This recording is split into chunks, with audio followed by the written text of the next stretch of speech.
Hey guys, my name is Karan and welcome to our channel Karan classes. तो जैसा कि आप सबको पता है 4.1 एक्सरसाइज चल रहा था। 1 का मैंने 1 2 3 4 5 6 7 8 आपका उसमें 8 क्वेश्चन था। सब क्वेश्चंस 8 थे। तो फर्स्ट का हो चुका है और इस वीडियो लेक्चर में हम लोग पढ़ने वाले हैं सेकंड का। जैसे कि मैंने आपको इसे पिछले वाले वीडियो में कहा था, इस वीडियो लेक्चर में हम 2 का पढ़ेंगे। 2 के जितने भी सब क्वेश्चन होंगे, वैसे तो 4 हैं, वो चारों को खत्म करेंगे। तो हमारा ये सेकंड पार्ट होने जा रहा है exercise 4.1 chapter 4 name quadratic equation का सेकंड पार्ट है। फर्स्ट पार्ट हो चुका है, तो जिन्होंने नहीं देखा, फर्स्ट ऑफ ऑल आप जाके वो देखें, देन यहाँ पे आए।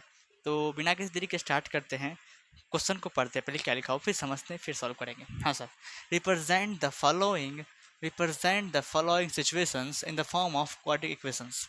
कुछ सिचुएशंस दिए रहेंगे, कुछ बातें दी रहेंगे, कुछ सिचुएशंस दिए रहेंगे और आपको उसमें रिप्रेजेंट करने के लिए बोल रहा है क्वाड्रेटिक इक्वेशन को। हाँ सर, रिप्रेजेंट करेंगे हम लोग। इसके लिए सर क्वेश्चन पढ़ना पड़ेगा। हाँ, तो फर्स्ट क्वेश्चन है आप हमारे सामने। फर्स्ट ऐसा आपको सिचुएशन दिया गया है बाबू कि the area of a rectangular plot is 5 to 8 metre square.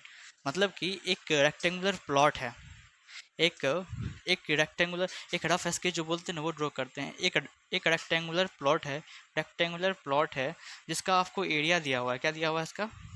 इसका एरिया दिया हुआ है, इसका एरिया दिया हुआ है 5 to 8 मीटर स्क्वायर। ठीक है। और आपसे कुछ और बातें भी शेयर की गई हैं, क्या क्या सिचुएशन में है वो सारी बात बतलाई गई है। लिखा हुआ है sir the length of the plot is the length of the plot in metre. यहाँ पे ब्रैकेट में इन मीटर का आने का मतलब लेंथ ब्रेथ सारे मीटर में ही होंगे। और आप एरिया भी देख रहे हैं मीटर स्क्वायर में है, मीन्स दैट लेंथ ब्रेथ आपको मीटर में ही लेने पड़ेंगे। हाँ सर, तो आगे पढ़ते हैं। The length of the plot is 1 more than twice its breadth. दोबारा बोलता हूँ, इसका हिंदी क्या होगा? जो लेंथ है, एक ये रेक्टेंगुलर प्लॉट का जो लेंथ है वो उसके ब्रेथ के दुगुना से एक अधिक है। दोबारा सुनिए, जो रेक्टेंगुलर प्लॉट का जो लेंथ है वो अपने ब्रेथ से, उसकी ब्रेथ से दुगुना के एक अधिक है। देन आपको ये बोला जा रहा है sir we need to find the length and breadth of the plot. हमें लेंथ और ब्रेथ भी निकालने के लिए बोला जा रहा है। तो फर्स्ट ऑफ ऑल जो हमारा क्वेश्चन सेकंड है उसको तो फर्स्ट ऑफ ऑल सॉल्व करेंगे कि रिप्रेजेंट करना होगा इसको एक क्वाड्रेटिक इक्वेशन में, जो कि अभी करने वाले हैं। तो सिचुएशन को देखते ही करेंगे। ये तो रफ स्केच था तो इसे मैं रफ कर देता हूँ। अब हमारा सोल्यूशन यहाँ से स्टार्ट होगा। तो सर पहले हम लोग लेंथ और ब्रेथ मान लेंगे। तो आपको एक सेकेंड। तो सर सबसे पहले हम लोग लेंथ और ब्रेथ मान लेंगे। सॉरी फॉर डिस्टर्ब, मार्कर गिर गया हुआ था। तो सर फर्स्ट ऑफ ऑल क्या करेंगे सर, हम लोग लेंथ और ब्रेथ मान लेंगे। तो आप देख रहे हैं कि ब्रेथ में कोई शर्त नहीं है, पर लेंथ में शर्त है कि जो लेंथ होगा वो ब्रेथ से वो ब्रेथ के दुगुना से एक अधिक है। तो फर्स्ट ऑफ ऑल हम लोग ब्रेथ ही मान लेते हैं, हमारे लिए आसान होगा। Sir let the breadth of rectangular plot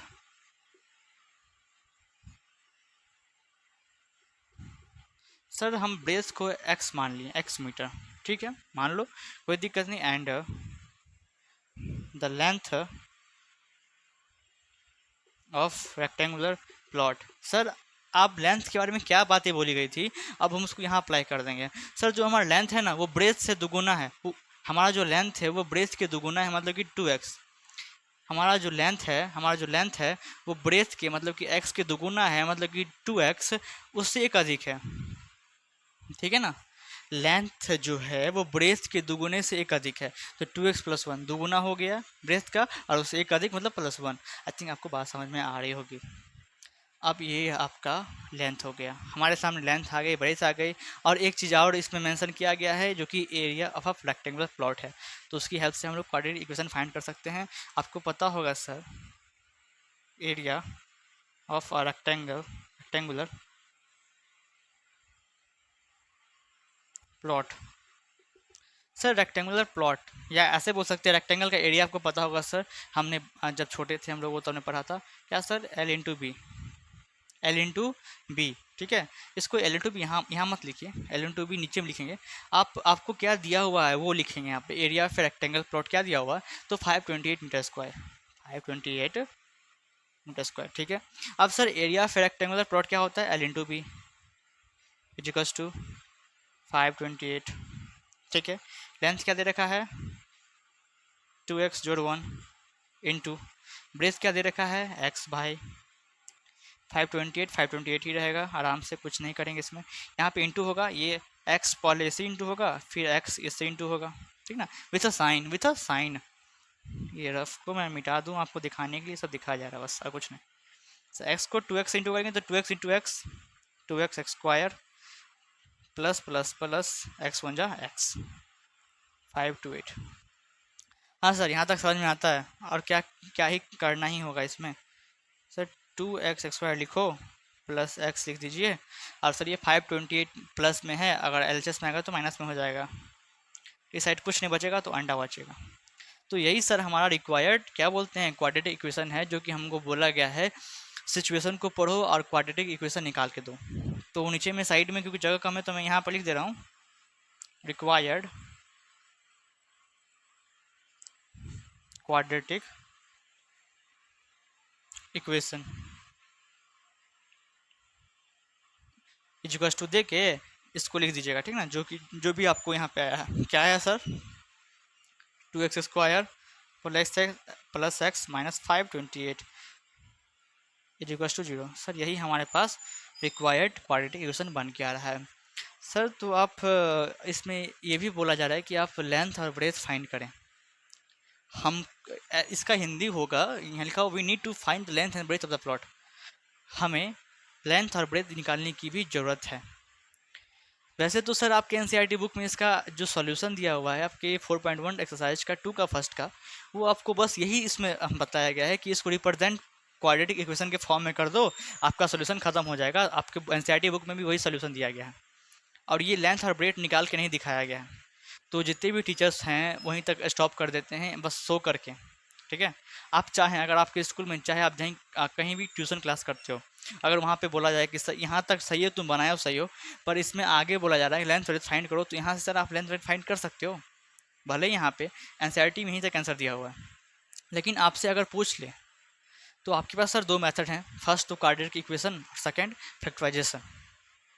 introduction में सारा चीज़ बतलाया गया है। अगर यहाँ तक करने से भी सर बोलें, आप जहाँ भी पढ़ते हो कि आगे करो, सॉल्व करो, निकालो लेंथ ब्रेथ, तो उससे आप एक्स की वैल्यूज़ निकाल लेंगे और इसमें पुट कर देंगे, लेंथ निकल जाएगा, सॉरी ब्रेथ और लेंथ निकल जाएगा, ठीक है ना। तो हमारा क्वेश्चन ये फर्स्ट 2 का फर्स्ट खत्म होता है। चलते हैं सेकेंड पे। ओके, आप लोग लिखिए सर। ये रहा हमारा सेकंड क्वेश्चन, मतलब कि सेकंड का सेकंड नंबर। तो पढ़ते हैं और इसे सॉल्व करते हैं। लिखा हुआ sir the product of 2 consecutive positive integer is 306। We need to find the integer.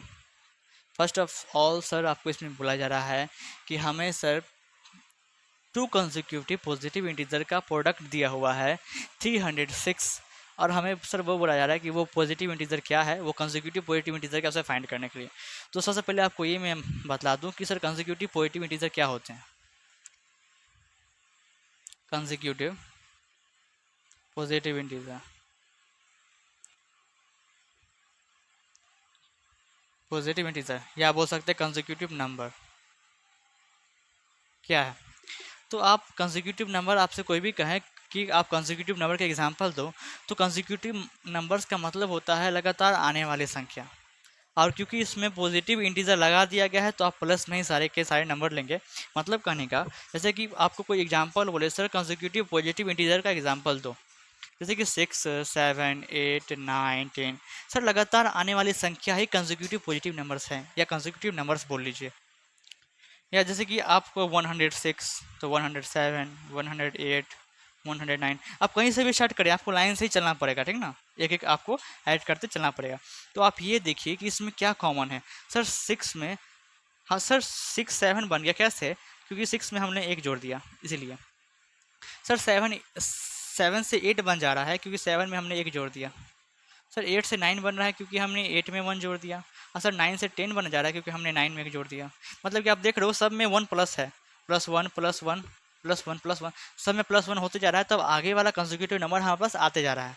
तो इसके बाद हम ये समझते हैं, हमको ये बोल रहा है कि सर 2 कंसेक्यूटिव पॉजिटिव इंटीजर है, ठीक ना। है क्या है अभी नहीं पता, हम लोग उसे मानेंगे, और उसका जब आप प्रोडक्ट कीजिएगा तो आपका जो प्रोडक्ट होगा वो 306 होगा, ठीक ना। तो जैसे कि आपका सोल्यूशन यहीं से स्टार्ट हो जाता है। आप फर्स्ट ऑफ ऑल वो 2 पॉजिटिव कंसेक्यूटिव पॉजिटिव इंटीजर क्या है उसे मान लें। तो ठीक है सर, लिखेंगे let the let the first consecutive positive integer,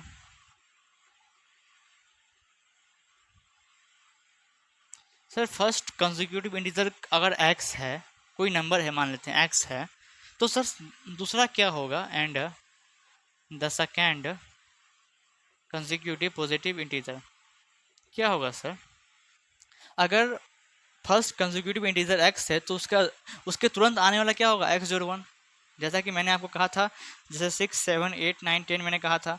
तो सर ये सब कैसे आ रहे हैं, तो ये 6 में एक जोड़ने से 7 आ रहा है, 7 में एक जोड़ने से 8 आ रहा है, 8 में एक जोड़ने से 9, मतलब कि आप सब में +1 करते जाओगे तो आपको आगे वाला कंसेक्यूटिव नंबर आते चला जाएगा। वैसे भी यहाँ पे हमने अगर पहले x माना है तो उसका दूसरा नंबर क्या हो जाएगा, सेकेंड कंसेक्यूटिव नंबर क्या हो जाएगा, तो x+1 हो जाएगा। आई थिंक आपको बात समझ में आ रही होगी, ठीक है। अब इतना समझने के बाद अब ऐसा बोला जा रहा है, अकॉर्डिंग टू क्वेश्चन देखें ATQ, according to question, sir जब हम इनका इन दोनों नंबर का प्रोडक्ट करेंगे तो प्रोडक्ट 306 आएगा। कहने का मतलब जब एक्स को, फर्स्ट नंबर को आप सेकेंड नंबर के साथ जब आप इंटू करोगे, ये बीच में कुछ नहीं तो आपको प्रोडक्ट ही है, समझ रहे हो ना, हाँ 10th में आ गए हो, इतना पता होना चाहिए। अब जब दोनों नंबर को प्रोडक्ट करोगे तो आपका कितना प्रोडक्ट 306 आ रहा है प्रोडक्ट। अब इसे सॉल्व करेंगे, हमारे सामने क्वाड्रेटिक इक्वेशन बन के तैयार हो जाएगा। हाँ सर ऐसा होता है क्या, हाँ ऐसा ही होता है, ठीक है, हाँ ठीक है।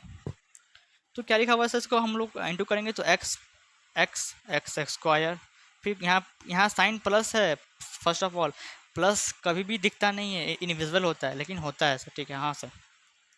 तो सर एक्स लिखा हुआ है, x into x x square plus x into 1 x equals to 306, okay. यहाँ पे एक्स स्क्वायर प्लस एक्स, यहाँ पे 306 प्लस में है, आपको ये साइड आएगा तो माइनस में 306 हो जाएगा। अब ये साइड कुछ नहीं बचा तो अंडा बचा।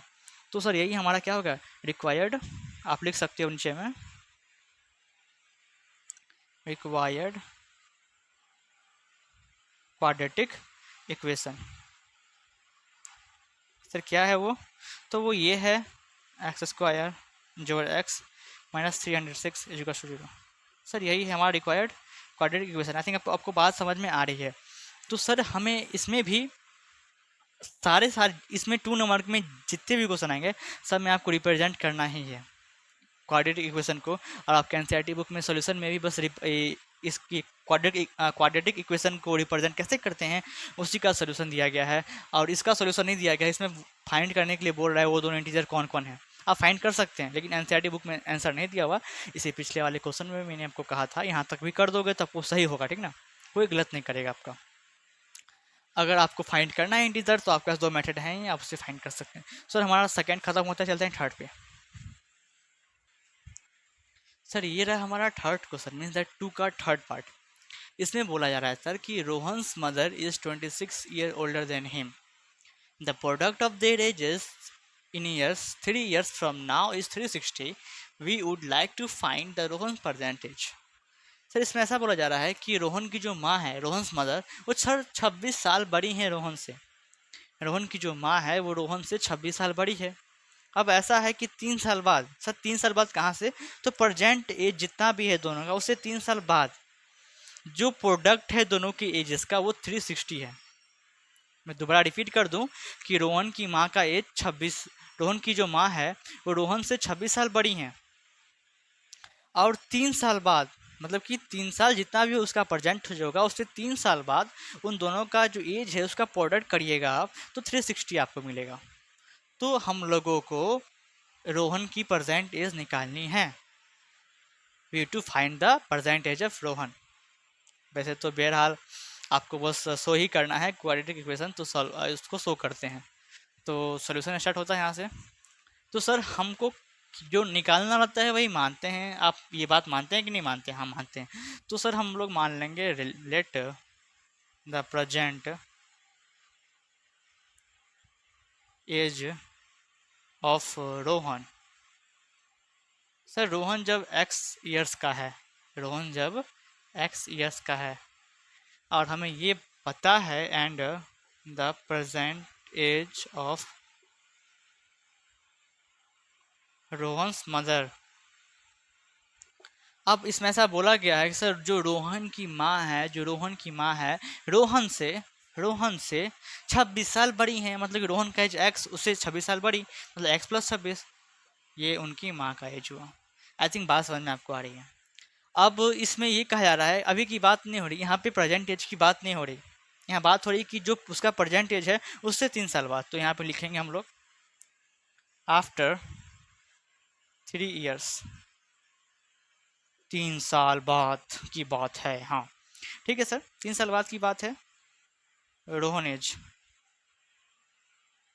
रोहन्स एज, सर 3 साल बाद रोहन का क्या एज हो जाएगा, मतलब कि ऐसा समझिए, अगर आप अभी, हाँ सोनू तुम ही, अगर आप अभी 6 साल के हैं, 6 साल बहुत बचा, नहीं 6 साल नहीं, अगर आप अभी 16 साल के हैं तो सर अभी से 3 साल बाद कितने के हो जाएगा, 16 + 3, मतलब कि 19 ईयर्स का हो जाएगा। अगर कोई 6 साल का बच्चा है तो वो आज से 3 साल बाद कितना हो जाएगा सर, 6 + 3 मीन्स दैट 9 का हो जाएगा।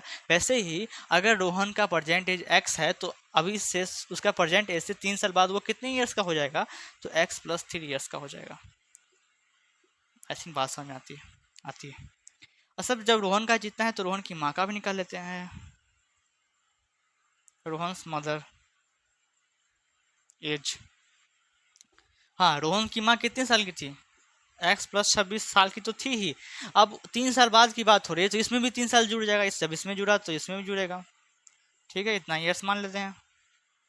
ठीक है, अब इसको जब जो कांस्टेंट है तो उसको जोड़ ही दो, x + 29 हो जाएगा ईयर्स। आई थिंक आपको यहाँ तक बात समझ में आती है, हम लोग यहाँ तक समझ चुके हैं। अब 3 साल बाद हम लोग पहुँच चुके हैं, उसका रोहन का एज और उसकी माँ का एज निकाल चुके हैं। अब सर जो इनकी एज का प्रोडक्ट है, मतलब कि रोहन का एज और उसकी माँ का एज का जो प्रोडक्ट कीजिएगा तो 360 आएगा। अब हम लोग कहीं पे साइड में, क्योंकि जगह कम है तो मैं चाहता हूँ मैं यहाँ पे इसको लिपटा दूँ। तो सर अकॉर्डिंग टू क्वेश्चन आप ऐसे लिखिए, अकॉर्डिंग टू क्वेश्चन जो रोहन का एज है 3 साल बाद, मतलब कि x + 3, और जो उसकी माँ का एज है x + 29, 3 साल बाद, उनका प्रोडक्ट सर 360 आता है। इक्वेशन कैसे कैसे बन रहा है आप लोग समझते चलिए और ध्यान से लेक्चर्स को देखते चलिए।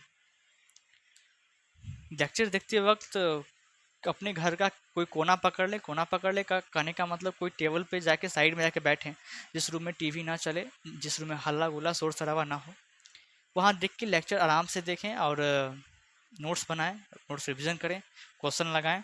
ठीक है, तब आपका प्रोग्रेस होना लिखा ही लिखा है बच्चों। हाँ यहाँ तक समझ में आता है सर, आता है। आप क्या करेंगे, जैसे मल्टीप्लाई करते हैं वैसे करेंगे। फर्स्ट ऑफ ऑल एक्स को एक्स से करेंगे, फिर एक्स को 29 से करेंगे, फिर 3 को एक्स से करेंगे, फिर 3 को 29 से करेंगे। ये सब पता है ना, ये सब 9th में ही बतला जाता है, या उससे पहले ही, या उससे पहले ही बाबू। हाँ समझ में आ रहा है, हाँ ठीक है। ये तो मिटाने में तो 1 घंटा लग जाएगा। हाँ आप सर इसको मल्टीप्लाई करेंगे, x into x, x square plus plus plus, sir x into 29 मतलब कि 29x, फिर plus plus plus 3 × x 3x, plus plus plus 29 × 3, 29 × 3 87 equals to 360। हाँ इसको सॉल्व करेंगे, एक्स स्क्वायर लिखेंगे प्लस 29x से 3x से ऐड कीजिएगा तो 32x आ जाएगा, प्लस का 87, ये 360 प्लस में है, यहाँ आएगा तो माइनस में होगा, इक्वल्स टू कुछ नहीं तो 0। अब यहाँ पे सॉल्व करिएगा आप तो एक्स स्क्वायर आएगा, प्लस का 32x आएगा, यहाँ पे माइनस माइनस कीजिएगा तो 273 आएगा। ओके इसका तो 0। हाँ सर, तो सर ये जो हमारे पास इक्वेशन बन के आ रहा है क्वाड्रेटिक इक्वेशन, यही हमारे सामने फॉर्म हो गया, रिप्रेजेंट हमने कर दिया, आपको पता भी नहीं चला रिप्रेजेंट हो भी क्या। तो नीचे में लिखिएगा इसीलिए रिक्वायर्ड, हम शॉर्ट फॉर्म में लिख रहे हैं, आप मत लिखिएगा, quadratic equation, required quadratic equation क्या बना बच्चों, x square plus 32x minus 273 equals to 0। हाँ बाबू, रिक्वायर्ड क्वाड्रेटिक इक्वेशन हमारे सामने है। आई थिंक आपको बात समझ में आ रही है। तो ये रहा हमारा सर 2 का 3rd का सोल्यूशन। चलते हैं 4th पे जो कि आपका लास्ट क्वेश्चन होगा। सर ये रहा हमारा 2nd नंबर का 4th पार्ट। मतलब कि फोर्थ क्वेश्चन नंबर इसको पढ़ेंगे और इसका भी क्वाड्रेटिक इक्वेशन निकाल के रिप्रेजेंट करना है। और क्या सर लिखा हुआ है सर क्वेश्चन में, अ train travels a distance of 40 kilometre at a uniform speed. If the speed has been 8 km per hour lesser, then it would have taken 3 hours more to cover the same distance. We need to find the speed of the train. Sir एक train है जो कि uniform speed से चलते जा रहा है, तुक तुक तुक तुक तुक तुक तुक। एक ट्रेन है जो कि यूनिफॉर्म स्पीड से चलते जा रहा है, चलते जा रहा है, चलते जा रहा है, और डिस्टेंस कितना कवर कर लेता है, तो 480 किलोमीटर तय कर लेता है। कितना? 480 किलोमीटर तय कर लेता है यूनिफॉर्म स्पीड से चलते चलते। और दूसरा बात ये बोला जा रहा है, अगर जो स्पीड है वो 8 किलोमीटर प्रति घंटा मतलब कि 8 किलोमीटर पर आवर कम हो जाए, क्या हो जाए? कम हो जाए, जितना भी स्पीड था उससे 8 किलोमीटर प्रति घंटा कम हो जाए, तो वो same train same distance cover तय करने में 480 किलोमीटर ही तय करने में 3 घंटा ज़्यादा ले लेगा। जितना पहले लेता था उससे 3 घंटा ज़्यादा ही ले लेगा। तो इसी को हमको रिप्रेजेंट करना है एज ए क्वाड्रेटिक इक्वेशन, तो करते हैं सर। तो हमें क्या फाइंड करना है? Let the find sorry we need to find the speed of the train. आपको पता है जो फाइंड करना आता है उसी को मानते हैं। तो सर फर्स्ट ऑफ ऑल आपका सॉल्यूशन यहाँ से स्टार्ट होता है, और मैं कोशिश करूँगा कि इसको 2 पार्ट में बनाने का, क्योंकि थोड़ा सा लंबा चला जाएगा। तो मैं पहले से ही एक लाइन ड्रॉ कर लूँ, लक्ष्मण रेखा। ओके, हाँ सर। तो sir let the uniform speed, sir ऐसा मान लेते हैं कि वो जो यूनिफॉर्म स्पीड था वो x किलोमीटर प्रति घंटा था, मतलब कि x किलोमीटर पर आवर था। हाँ सर, ठीक है। और सर डिस्टेंस कितना कवर्ड हो रहा है? डिस्टेंस कवर्ड कितना हो रहा है सर? सर वो 40 किलोमीटर डिस्टेंस तय कर लेता है इतने स्पीड के साथ, इतना स्पीड के साथ। ओके, अगर स्पीड इतना है, इतना डिस्टेंस कवर कर लेता है, तो सर उसको समय कितना लगा होगा? निकाल लेते हैं सर। हमें फार्मूला पता है, time is equals to distance बटा स्पीड, डिस्टेंस अपॉन स्पीड। अब बहुत सारे स्टूडेंट पूछेंगे सर ये फार्मूला कहाँ से आया? तो आपने बचपन में पढ़ा होगा, speed is equals to distance upon time. वही मैंने किया, टाइम को इनटू में ले गया, फिर स्पीड को नीचे में ले गया। ये मेन फार्मूला है, इसी से आपका सारा फार्मूला डिस्कवर होता है। आई थिंक आपको बात समझ में आ रही है। तो हम लोग आपके कारण मैं लिंक से भटक जाता हूँ, क्या पढ़ रहा था क्या पढ़ाना पड़ा। सर मार्कर भी ख़त्म हो गया, चेंज कर लीजिए। ओके, तो मैंने कहा था सर स्पीड अगर हमने x किलोमीटर पर आवर मान लिया और ट्रेन इतना किलोमीटर चल रहा है, तो हमारा टाइम कितना लगना चाहिए? Distance upon speed. Sir distance कितना है? 480 किलोमीटर। सर स्पीड कितनी है? तो x किलोमीटर। तो सर इतना हमारा टाइम हो गया, और हमेशा टाइम आवर में होता है। अगर आपको ऐसे नहीं आवर में पता चले तो सर डिस्टेंस कितना लिखा हुआ किलोमीटर में? क्या है डिस्टेंस है, नहीं किलोमीटर में होगा, और नीचे में क्या है? स्पीड है किलोमीटर पर आवर में। तो किलोमीटर से किलोमीटर गया, बचा आवर। तो आपको अनफॉर्चुनेटली यहाँ से आवर निकालिए, या डायरेक्ट आपने दिमाग लगा के, अगर दिमाग है तो टाइम आवर में होता है, और निकाल लीजिए। ठीक है, तो ये फालतू का किलोमीटर और मीटर लिखने की जरूरत नहीं है। वैसे चलिए कोई बात नहीं, ऐसे लगता है कि बहुत बड़ा सवाल हो जाएगा, इसलिए मैं बच्चे को ऐसे बताता हूँ, ऐसे ठीक ना, आवर में होगा टाइम। ठीक है, ये हमारा फर्स्ट केस था। फर्स्ट केस समझ लीजिए, फर्स्ट केस है। दूसरा केस ये बोल रहा है कि अगर जो स्पीड है वो यूनिफॉर्म स्पीड से 8 किलोमीटर प्रति घंटा कम हो जा रही है, सेम डिस्टेंस तय कर रही है, बट टाइम पहले वाले से 3 घंटा अधिक लग रहा है। वो तो जायज़ सी बात है, स्पीड कम होगा तो समय ज़्यादा लगेगा ही लगेगा। तो मानते हैं sir let the reduced reduce speed, जो कम हुआ स्पीड हुआ वो कितना हुआ? सर पहले x किलोमीटर चल रहा था, अब 8 किलोमीटर प्रति घंटा कम हो गया, मतलब कि पहले x था और इससे 8 कम होगा, मतलब कि x माइनस 8 स्पीड हो गया x kilometre per hour, x minus 8 kilometre per hour. ठीक है ना, पहले x था अब 8 कम हो रहा है, इसलिए इतना हो गया स्पीड। सर स्पीड इतना है, और सर डिस्टेंस कितना कवर्ड हो रहा है ये बताइए। तो मैं कहूँगा डिस्टेंस कितना कवर्ड हो रहा है सर? तो मैं कहूँगा सर डिस्टेंस जो है आपका सेम है 480 किलोमीटर ही है। ठीक है, मिस वर्ड हो गया सर। हाँ सर, अगर स्पीड अब इतनी हो जा रही है तो अब डिस्टेंस भी उतना ही है, तो सर अब टाइम कितना हो जाएगा? फॉर्मूला लगाएंगे डिस्टेंस अपॉन स्पीड का। सर डिस्टेंस कितना है अब 480 किलोमीटर है सर। स्पीड कितना है अब x minus 8 kilometre per hour speed, क्योंकि ये टाइम है तो आवर में होगा। अभी अभी इतना ही नहीं, अभी और मतलब अभी और कुछ है इस तरीके। आप दो केस हो गया। फर्स्ट केस में आप, क्योंकि ये क्वेश्चन बहुत सारे स्टूडेंट समझ नहीं पाते हैं इसलिए मैं इस पर ज़्यादा टाइम दे रहा हूँ। सर यूनिफॉर्म स्पीड से ट्रेन चल रहा था, 40 किलोमीटर चला तो समय इतना लगा with the help of formula. अब सर वही स्पीड कम 8 किलोमीटर प्रति घंटा कम हो जा रहा है और सेम डिस्टेंस कवर कर रहा है, तब टाइम इतना हो जा रहा है। लेकिन एक बात और जो क्वेश्चन हमें कर रहा है, अकॉर्डिंग टू क्वेश्चन जो सर हमारा जो नया स्पीड है, जो हमारा नया टाइम है, मतलब कि 480 अपॉन एक्स माइनस एट, ये जो हमारा पुराना वाला ये जो हमारा नया टाइम है ना, जो आप समय लग रहा है, जो नया समय लग रहा है, वो आपको जो पुराने वाले समय था, मतलब कि 480 अपॉन एक्स, मतलब कि आप जो नया टाइम लग रहा है उस ट्रेन को सेम डिस्टेंस कवर करने में, अब जो नया टाइम लग रहा है वो आपको जो पुराना समय लग रहा था उससे 3 घंटा अधिक लग रहा है। बात समझ रहे हो? ये तीनों टाइम ही हैं, बस यही कर रहा है। अब जो हमारा सर नया टाइम लगेगा ना, वो जितना पहले समय लग रहा था उससे 3 घंटा अधिक लग रहा है। तो जितना पहले समय लग रहा था उससे 3 घंटा अधिक है। कौन सा समय? जो अब समय लग रहा है स्पीड घटने पर। आई थिंक बात समझ में आती है। तो अब क्या करेंगे, आप इसको सॉल्व करेंगे और आंसर निकालेंगे। सर यहाँ से इसको पहले यहाँ ले आते हैं, तो 480 अपॉन एक्स माइनस 8 तो लिखा ही हुआ है, ये प्लस में यहाँ आएगा तो माइनस में हो जाएगा। 480 अपॉन एक्स, ये 3 को आप वहीं छोड़ दो। अब कुछ कॉमन लेने वाला है तो कुछ कॉमन ले लो, क्योंकि कॉमन लेंगे तो आपको सॉल्व करने में आसानी हो जाएगी। तो सर 480 कॉमन आ रहा है हमको, तो निकाल लेते हैं 40 कॉमन। 40 से 40 क्या, तो 1 अपॉन एक्स माइनस 8 बचा, दिख रहा है ना, माइनस का साइन तो माइनस का साइन, 40 से 40 फिर गया तो 1 अपॉन एक्स बच जाएगा। ओके, यहाँ कुछ नहीं तो 3 बचा, कुछ नहीं क्या, 3 है ही। हाँ सर, अभी यहाँ पे इंटू में है, यहाँ आएगा तो डिवाइड में हो जाएगा, ऑब्वियस सी बात है। और यहाँ एलसीएम करेंगे हम लोग, एलसीएम करेंगे एक्स माइनस 8 का और एक्स का, तो एलसीएम नहीं निकलेगा तो इंटू करना पड़ेगा, मतलब कि एक्स माइनस 8 और एक्स। सर एक्स माइनस 8 से एक्स माइनस 8 गया तो यहाँ बचा एक्स, तो एक्स बन जाए एक्स, माइनस का साइन दो। सर एक्स से एक्स गया तो एक्स माइनस 8 बचा, तो यहाँ लिख दो एक्स माइनस 8। बात समझ में आ रही है? हाँ, यहाँ पे तो 3 था ही, लेकिन आप 40 इंटू में है, यहाँ आके डिवाइड में हो गया, इसको नहीं भूलना ना, इसको काट दीजिए 160 अपॉन ना 160 टाइम में पूरा कट जाएगा, कट ना जाएगा, हाँ कट जाएगा।